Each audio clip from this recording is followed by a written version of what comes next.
The Bible reading is from John chapter 19, starting at verse 16.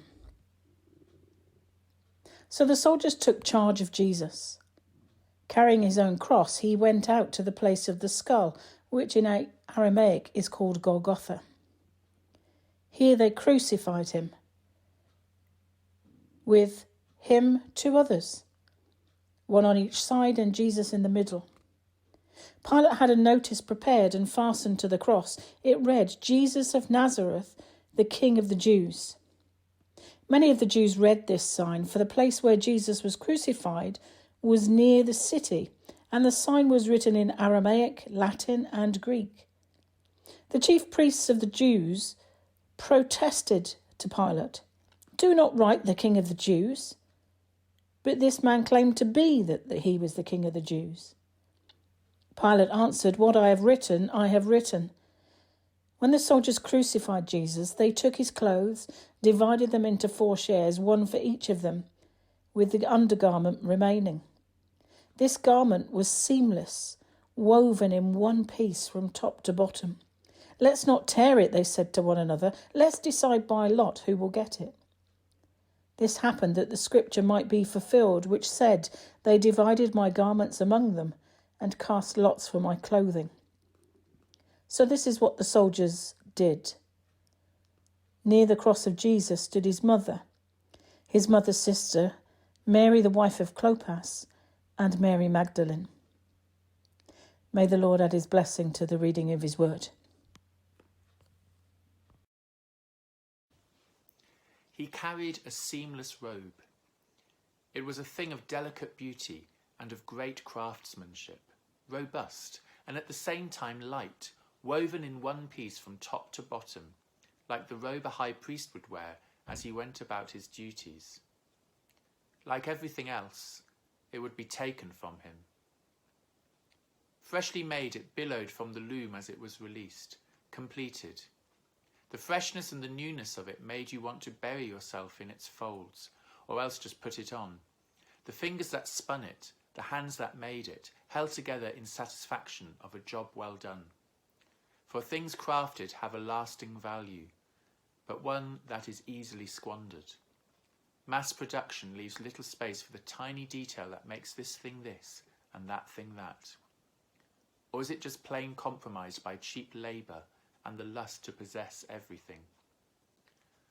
Laundered and hung out to dry, it drifted in the breeze like a flag. But there was no breeze that day. The air seemed to hang in the sky like a great leaden weight, like the yellowing clouds of smog that stain our own cities. Somewhere a fire was crackling, dogs barked, children cried out in fear or stared in bemused amazement. His sweat and blood stained the cloth.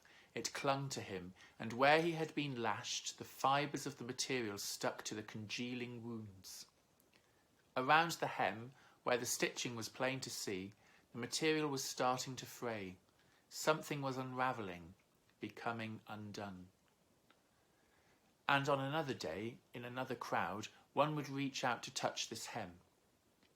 Not to admire its beauty or measure the quality of the cloth, but to come as close as one could to touching the man, to feel his pulse and know the energy of his life. And even in a crowd, with hundreds jostling around him, clamouring for attention, he would cry out, "Who touched me?"